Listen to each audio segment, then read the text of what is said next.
What's up, guys? So we all watched the PlayStation showcase, and if I could just bluntly say, what the hell was that? No, really, really, what was that? It was actually, honestly, to be expected, at least for me. I could read the writing on the wall, but apparently everybody thought this was going to be the next coming of PlayStation, and it's kind of hilarious. You see, last night, right before I went to bed, I decided to go onto my desktop and create a file specifically for what this show was going to be. And sometimes when you do something, you kind of like, God, I hope I'm wrong. Well, I wasn't. Just kind of like how Xbox at the Video Game Awards back in December. Go find the tape, TXR podcast, you can find me there. I went on TXR and said that we should be a little reserved in our expectations for what Microsoft was going to present at the VGAs because they're in the middle of the Activision deal and things point that they're not going to be there. And I was right. Hoping I was wrong, but I was right. And this is where with PlayStation. So if you read the writing on the walls, for starters, they're closing studios. Pixel Opus, gone. Concrete Genie, a lot of the titles they created, you're not going to see innovation like that at least come out of a company like Pixel Opus because Sony got rid of them. Sony has fallen in love with creating single player experiences that sell 15 to 20 million copies plus. They don't have time for these passe titles that only sell 5 to 10 million. They want these blockbuster barn burning titles that are going to just rake in the cash. But then they also have the situation that Microsoft has actually made a large name for themselves in the gaming industry for being the place for multiplayer outside of PC. On a console basis, Xbox is the place to go for multiplayer. Don't care about your Call of Duties. Don't care about all the Apex Legends stuff. That's all multi-plat. We're talking on an exclusive first-party studio basis. Microsoft has done a very good job on crafting very good multiplayer experiences, at least in the past. We're not here to debate what's going on now. I'm just saying they've made a name for themselves on that. PlayStation has picked up on that. They've also had the ever-living crap scared out of them by Microsoft trying to purchase Activision. Whether or not that goes through, PlayStation has been scared.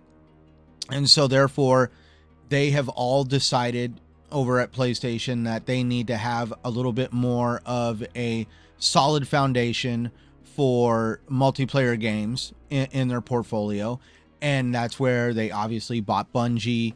They're going to use a lot of the talent over at Bungie in crafting Destiny as consultants for their other studios to be able to craft multiplayer experiences. And Herman Holst came out on a recent interview and even said that there's at least 10 multiplayer games as a service titles in production. And we just saw that here in this PlayStation showcase, that these games do exist, and you just see the path that PlayStation is going down.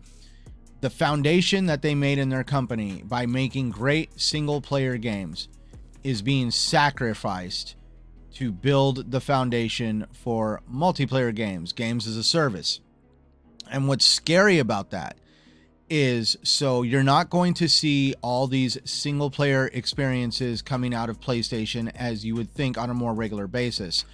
From stuff from their first party studios, you're probably going to see one, maybe two tops a year at this point. And that's if they really want to push the developers, because to have one God of War-esque caliber game come out every like 2 times a year, it seems a little difficult. I really think you're only going to see it 1 time a year. That's why in the showcase, all we saw was the Spider-Man 2, coming fall 2023.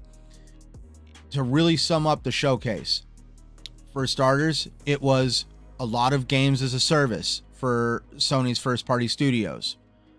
We saw a movie trailer. We saw Spider-Man 2. Knew that was going to happen. But the main thing that was delivered in that showcase was Sony is going to lean hard on third-party developers to be supplying them with their single-player experiences. And that's really scary, especially if you got, for you PlayStation fans out there. See, you all know, by if you tune in and watch to the end of these videos, bless you for if you go all the way to the end. I really appreciate it if you go to the end. At the end of all my videos, I always say, play what you love on the platform you prefer, no matter what anybody says. I am really serious about that. It's just the situation is the PlayStation fans have become accustomed to what Sony can deliver. I don't appreciate the toxicness towards the Xbox brand because I feel Xbox can deliver games just as good. But it's the situation that Xbox learned a harsh lesson on leaning hard on third-party developers with Scalebound. Like, that's one of the black eyes, black marks, whatever you want to call it, for Phil Spencer and the Xbox brand, is a game that sounded really great on paper, was not able to make it over the finish line because of mismanagement of the studio that had the money. Platinum Games took Xbox's money, made other games with that money. A lot of lessons are to be learned from the situation between Xbox and Platinum Games over Scalebound. And that's where it gets a little scary with what PlayStation is wanting to do by leaning hard on third-party companies to provide these titles. Because what if you have a Scalebound situation occur over on PlayStation? Like, how big of I don't want to say a gap, but how big of a monkey in the wrench in the situation could that create? I mean, could you guys see a situation where one bad title is just going to create a cascading effect of potentially, a few months or a period of time where things look not as great for the PlayStation brand as they once were? Nothing lasts forever, shall we say. That's a fact of life. And you couldn't expect Sony to be riding around constantly on their horse, believing that they are untouchable. We've already seen situations where we saw Forspoken come out not to great reception. We saw the PlayStation, like All Stars Racing, whatever they got going on over there, some kart racing game that they were going to charge full price for, and then they gave it away in PlayStation Plus, and now it's, I think, like a $40 title, not even a full price game. We've seen other games from developers over there that were considered almost like scams. Abandoned, that's the name of it. Abandoned, that's that development studio over there, with how the game was probably a scam and it's never going to come into fruition. We've seen Knights of the Old Republic get delayed heavily. We actually know nothing about that game at this point. Is it still in the works? Probably, but we don't know when that game is going to cross the finish line.